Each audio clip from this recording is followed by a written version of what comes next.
Putus dari ridho ilahi jelang duel tinju lawan Nikita Mirzani, Dinar Candi mengaku kekuatannya makin besar.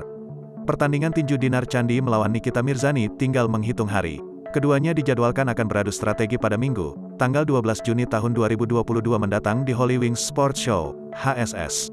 Pertandingan tinju Dinar Candi dan Nikita Mirzani pun diperkirakan bakal berlangsung meriah. Sebab, keduanya sudah menyiapkan strategi dan latihan rutin.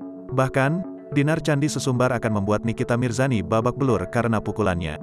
Meski tahu rivalnya itu sering berolahraga, wanita yang kerap tampil seksi itu siap untuk tampil habis-habisan di pertandingan nanti. Kalau aku sendiri sih udah prepare semua. Aku mau ngehancurin hidung dia, Nikita Mirzani. Aku juga udah siap hidung aku bengkok juga, kata Dinar Candi dikutip tribunstyle.com saat konferensi pers, Selasa, tanggal 7 Juni tahun 2022.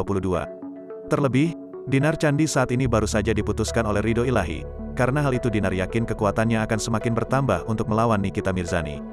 Kebetulan aku lagi diputusin. Aku diputusinnya lewat WhatsApp, jadi mungkin kekuatannya akan lebih besar, imbuhnya. Sementara itu, Nikita Mirzani mengaku tak segan akan melawan Dinar Candi. Janda 3 anak itu mengaku tak main-main dan akan melumpuhkan Dinar Candi saat bertanding di ring tinju nanti. Bahkan, Nikita Mirzani meminta Dinar Candi untuk berlatih dengan giat jelang pertandingan nanti.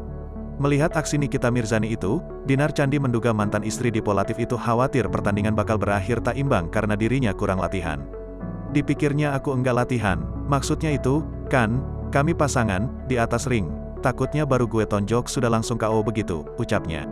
Sebagai informasi, selain Dinar Candi dan Nikita Mirzani, sejumlah selebriti lainnya yang ikut berlaga adalah Irma Darmawangsa vs Barbie Kumalasari, El Rumi vs Winson Reynaldi, Mario Lawalata vs Roy Ricardo, serta Sabian Tama vs Nicholas Sean.